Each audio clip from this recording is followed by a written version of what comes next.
অন্নপূর্ণা যোজনার আরো বড় সুখবর একটা। তোমরা সবাই এডিট করতে পারবে। দেখুন, আমার ফর্মটা ওপেন হয়ে গেছে। আমি এখানে এর ভেতরে যা কিছু ডিটেলস আছে সবকিছু এডিট করতে পারি। তা তোমরা কিভাবে করবে স্টেপ বাই স্টেপ জানো। দেখুন, আমি এই নামটাও চেঞ্জ করতে পারবো। ধরুন, এখানে আমি নাম দিলাম মন্ডল।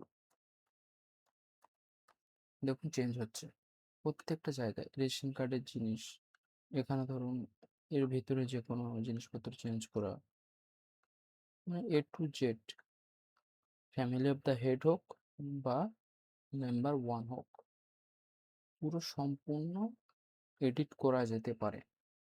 কিভাবে এডিট করবে তোমরা সবাই দেখুন, প্রত্যেকটা জিনিস সেখানে এডিট করা যেতে পারে।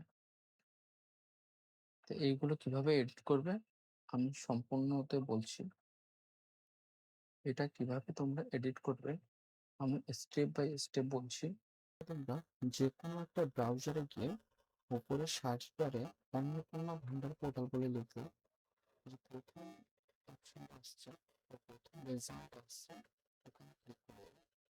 তারপর এখানে তোমাদেরই যে সিটিজেন লগ ইনটা আছে, এই সিটিজেন লগ ইনে ক্লিক করবে তোমরা সবাই।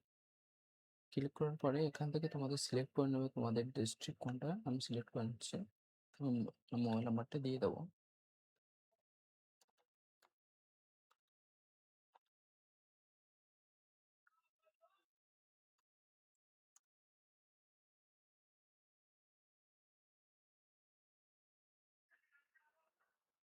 যে ফর্মটা ওপেন হয়ে গেল,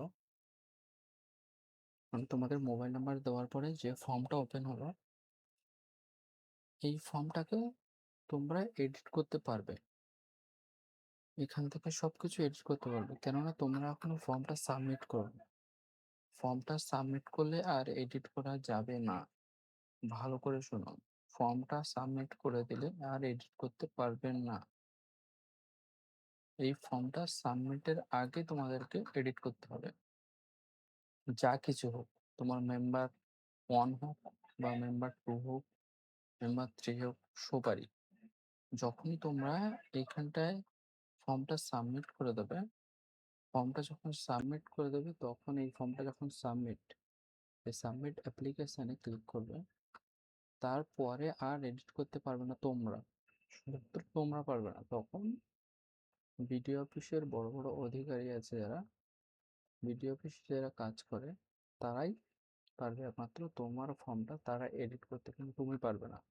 এই সাবমিট অ্যাপ্লিকেশন এর আগে অবধি তোমরা পারবে নিজে থেকে।